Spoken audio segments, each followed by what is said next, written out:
सेवा पूर्व शिक्षक प्रशिक्षण DLED प्रथम वर्ष परीक्षा 2019, जिसमें द्वितीय प्रश्न पत्र शिक्षा के उद्देश्य, ज्ञान और पाठ्यक्रम जो कि 70 नंबर का है। इसमें प्रश्न संख्या 1 से 8 तक ऑब्जेक्टिव टाइप या बहुविकल्पीय है, जिनके सही उत्तर पर प्रत्येक का 1 अंक होगा। उसके बाद 9 से 13 तक के उत्तर सीमा 30 से 50 से 80 शब्द है और प्रत्येक 2 अंक का होगा। 14 से 22 तक जिसकी उत्तर सीमा 100 से 150 शब्द और प्रत्येक 3 अंक का होगा। प्रश्न संख्या 23 से 27 तक जो कि प्रत्येक 5 अंक का होगा और उनकी सब सीमा 200 से 250 तक है। जिसमें पहला सवाल, शिक्षा द्वारा बालक का विकास निम्नलिखित किन किन पक्षों में होता है? और शारीरिक विकास, ब मानसिक विकास, स आध्यात्मिक विकास, द सर्वांगीण विकास। दूसरा सवाल, इनमें संवाद विधि किस शिक्षा पद्धति में देखने को मिलती है? बौद्ध परंपरा, उपनिषदीय परंपरा, जैन परंपरा या पाश्चात्य दर्शन। तीसरा, आत्म दीपोभव अर्थात अपना प्रकाश स्वयं बनो की शिक्षा का किस परंपरा में उल्लेख है? वैदिक परंपरा, जैन परंपरा, बौद्ध परंपरा, प्राचीन यूनानी परंपरा। चौथा सवाल, करके सीखना अर्थात इंद्रिय। पांचवा सवाल, इवोन इलिच के अनुसार शिक्षक का कर्तव्य नहीं है अभिभावक के रूप में, उपचारक के रूप में, प्रचारक के रूप में या उपभोक्ता के रूप में। छठा सवाल, पाठ्यचर्या उन सभी अनुभवों के लिए योजना एवं कार्यक्रम है जिन्हें विद्यार्थी विद्यालय में निर्देशन में प्राप्त करता है। इस परिभाषा को देने वाले हैं जेम लिन एव सिपमेनु, कोलिन जे मॉर्स, डेविड प्रात, टेनर एव टेनर। सातवां सवाल, शनिवारी बाल सभा किस प्रकार की पाठ्यचर्या का अंग हो सकती है? औपचारिक पाठ्यचर्या, अनौपचारिक पाठ्यचर्या, समेकित पाठ्यचर्या, कोई नहीं।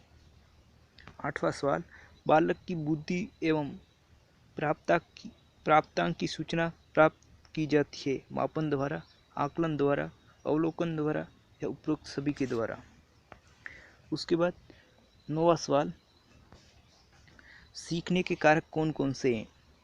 9 के बाद 13 तक 2-2 नंबर के सवाल है। प्रकृतिवाद का अर्थ एवं प्रकार लिखिए। 11वां सवाल, वेदकालीन शिक्षा के उद्देश्य लिखिए। 12वां, वैदिक परंपरा की शिक्षण विधि क्या थी?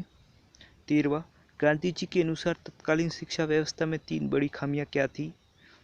14वां सवाल जो कि 3 नंबर का होगा, व्यवहारिकतावाद एवं प्रयोजनवाद का अर्थ बताते हुए शिक्षा पर पड़ने वाला प्रभाव समझाइए। 15वां, अल गजाली के शिक्षण उद्देश्य वर्तमान संदर्भ में कहाँ तक प्रासंगिक है, विवेचना कीजिए। 16वां सवाल, भीमराव अंबेडकर के अनुसार शिक्षा के उद्देश्य क्या है, वर्णन कीजिए।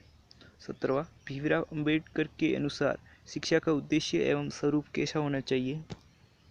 18वां, मकारेंको के अनुसार पाठ्यक्रम निर्माण में किन बातों का ध्यान रखना चाहिए। 19वां, इवोन इलिच के अनुसार शिक्षा के उद्देश्य किस प्रकार निर्धारित होने चाहिए, इनको प्राप्त करने के लिए कौन सी शिक्षण विधियाँ होनी चाहिए। पाठ्यचर्या की प्रक्रिया के विभिन्न सोपान बताइए। 20वां, 21वां, मूल्यांकन, मापन एवं आकलन में अंतर बताइए। 22वां, समूह आकलन द्वारा शिक्षार्थी की प्रगति का आकलन किस प्रकार किया जाता है, बताइए। 13वां, अरस्तु के शिक्षा के उद्देश्य क्या है, अरस्तु के अनुसार शिक्षा की प्रमुख विद्या कौन कौन सी है, वर्णन कीजिए। ये 5 नंबर का होगा।